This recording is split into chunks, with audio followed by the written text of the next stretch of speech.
What happens in Afghanistan doesn't necessarily stay in Afghanistan.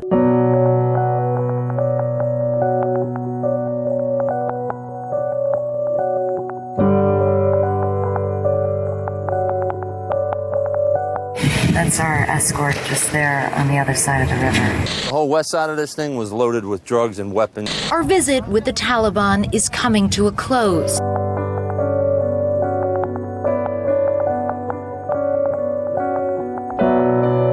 There's a lot hanging in the balance right now and a lot of things that could go very wrong, which would have repercussions not just for people in Afghanistan, but really for people all around the world, potentially. And there are a number of different terrorist groups operating there. There's not a fear right now that they would pose a risk in terms of launching transnational attacks, but there is a concern that in 5 years' time they could.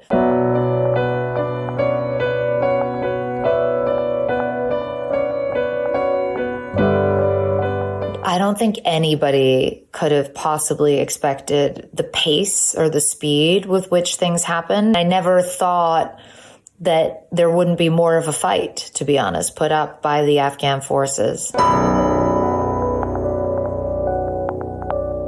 This is a sight I honestly thought I would never see. The most striking for me was to see the Taliban, who for, years have been this vicious insurgency and launching, blistering attacks and car bombings and so many civilian casualties incurred as a result of this insurgency. To see them suddenly riding around, smiling, friendly, wanting to be on camera, wanting to give interviews, and talking in a way that sounded much more mature and pragmatic than the sort of rhetoric that one traditionally associates with the Taliban.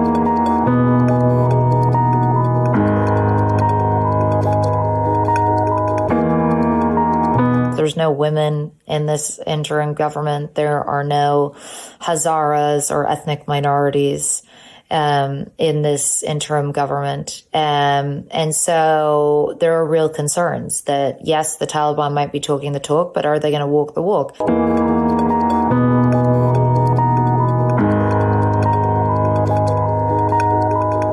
Both from people who maybe work directly with the U.S. military or the U.S. embassy or international organizations who are now really fearful that they could face reprisal or retaliation attacks because of their involvement with NATO forces.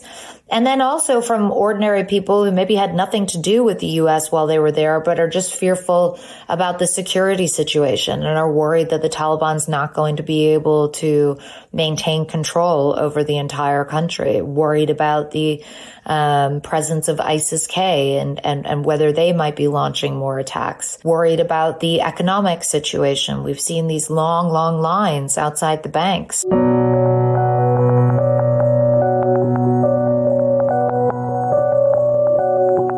It was a little bit scary, but it was also very interesting.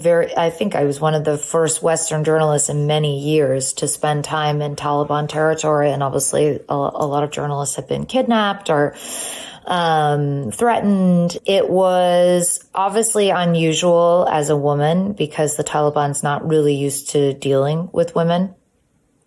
And there were a few instances where they were clearly uncomfortable with my presence. I think it can be an advantage. It's a huge privilege to be able to enter like the women's quarters and spend time with them and talk to them. That's 50% of the population that my male colleagues don't have access to at all. When most people don't want to go places, the voices of ordinary people in those places are the least likely to be heard, because they're marginalized or they're frightened and they don't have access to international media or, even their own media, whatever it might be.